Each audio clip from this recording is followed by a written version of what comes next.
Hi everyone, this video is for SAP FICO training. One of these larger sections within SAP FICO training is the general ledger, okay? A subtopic within general ledger is periodic processing and financial closing. And a subtopic within periodic processing and financial closing is posting periods. And today, that is the topic of discussion, posting periods. Everything in this video will be about the posting periods.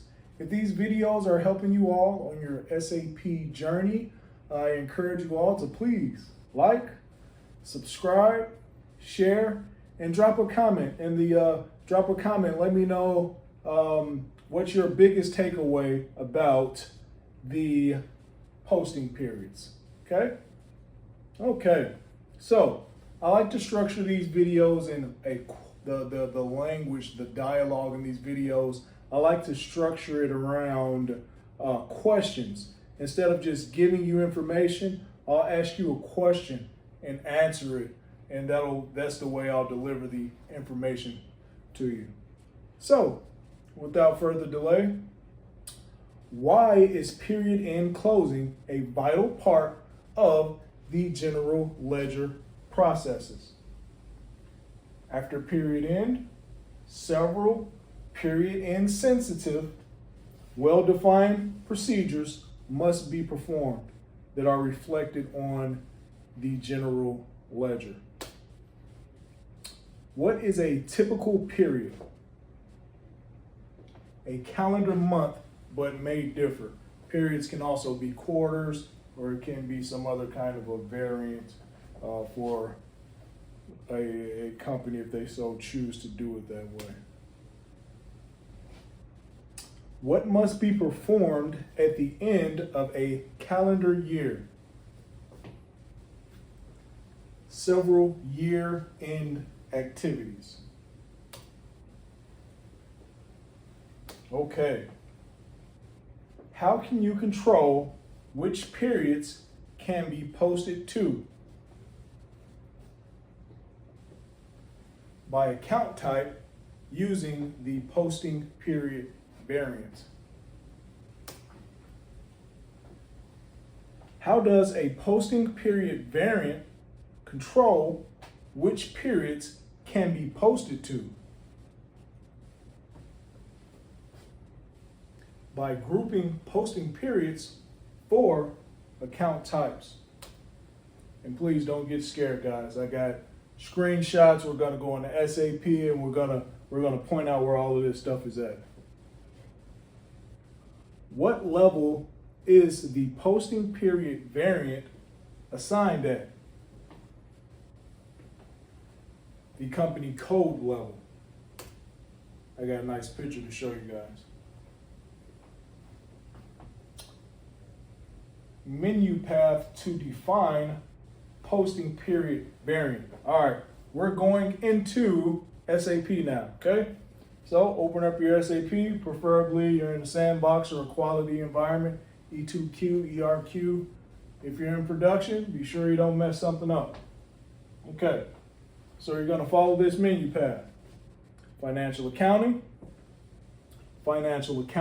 global settings, ledgers, fiscal year and posting periods,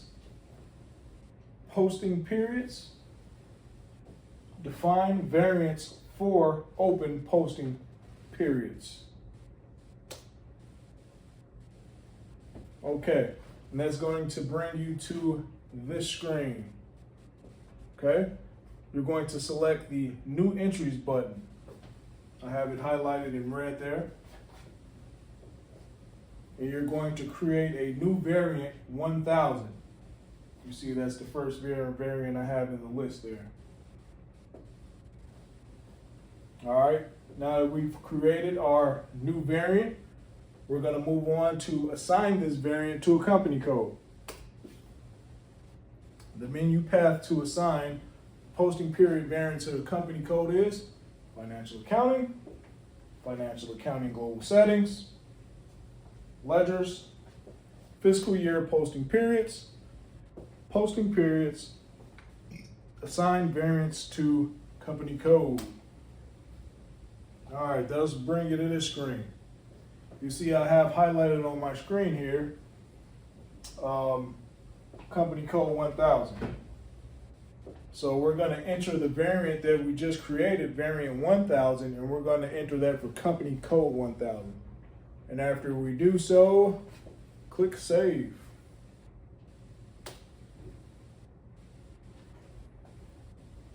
Okay, next thing we're going to do here, to define actual periods within the posting period variant that we just created in the Samsung company code, we're going to follow this menu path.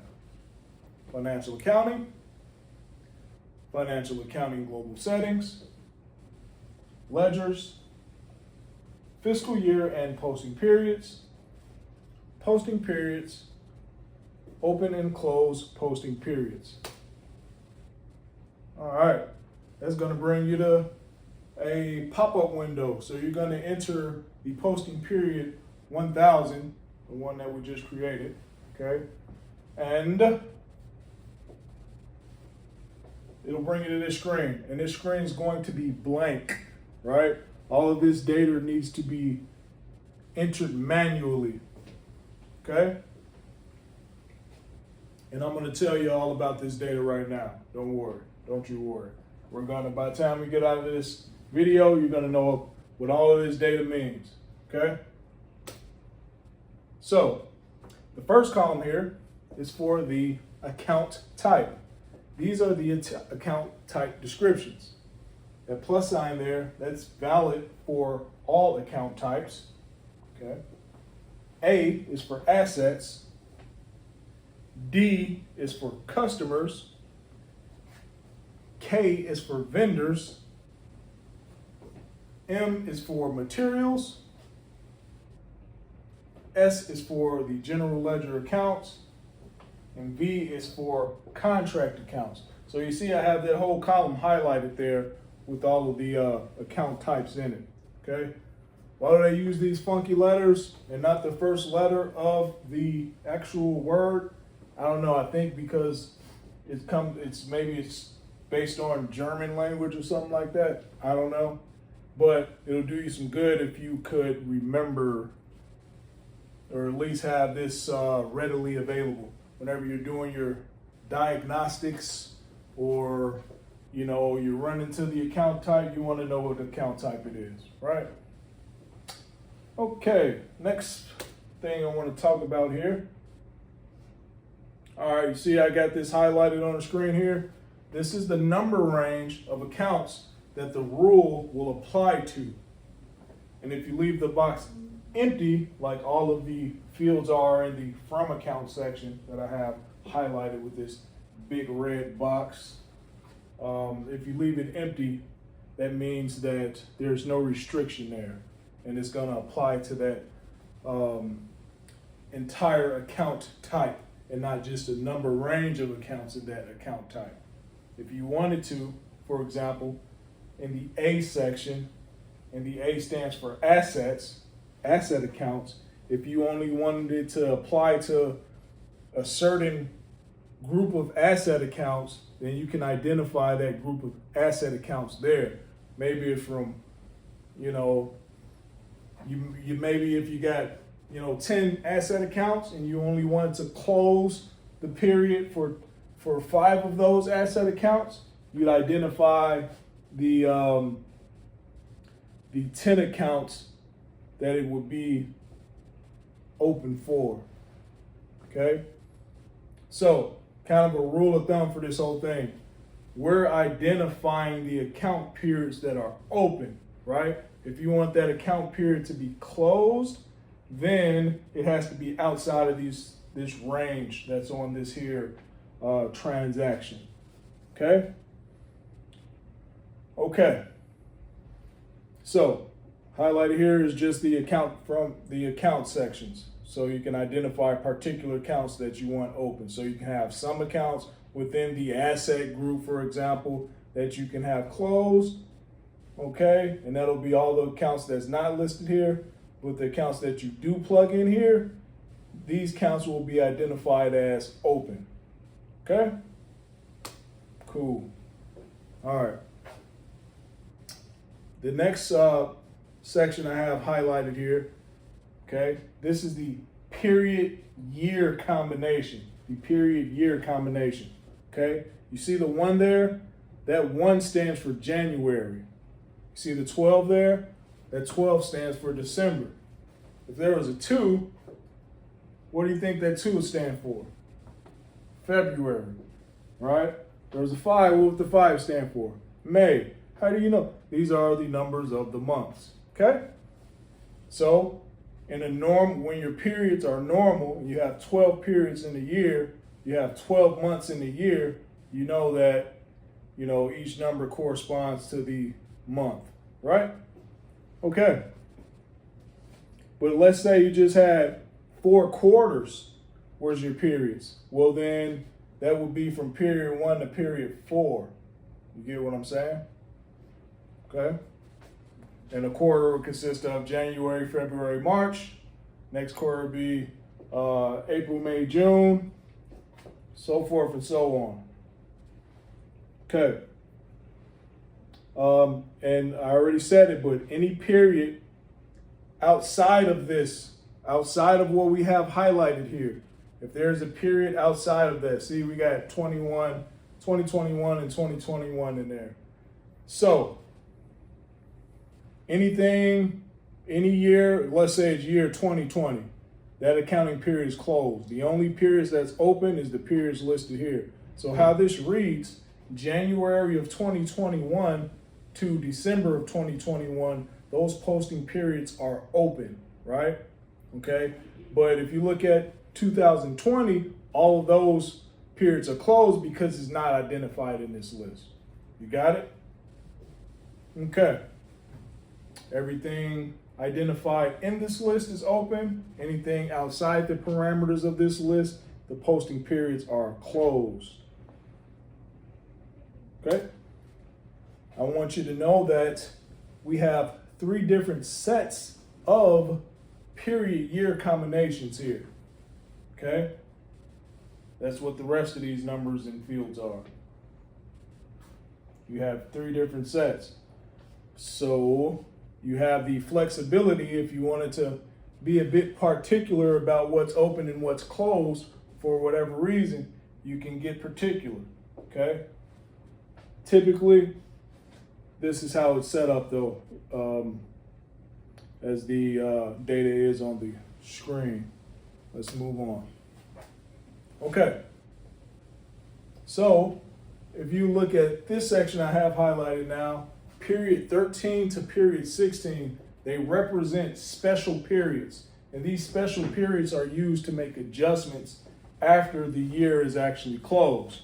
For example, we don't have a month to identify with 13, 14, 15, or 16, right? But those are just, I guess 13, 14, 15, 16, that's 4 extra months you got there where you can do screwing around to get the last year right, if you so needed to do it, okay? And that can still apply to the actual year of 2021, even though clearly if you're in those periods making changes, you are actually in year 2022 already. But as this accounting goes, it'll be assigned to year 2021. Okay? All right, question. When must the actual posting periods be configured?